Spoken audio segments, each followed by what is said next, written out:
UK has voted to leave the EU. Yeah. What does it mean for the energy and environmental sector?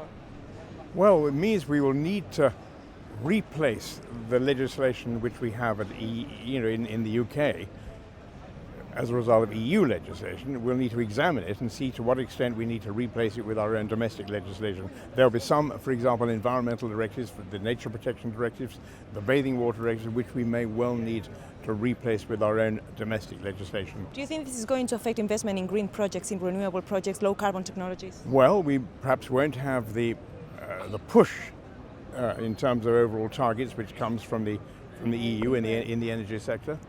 So there is that point. We won't have the push there.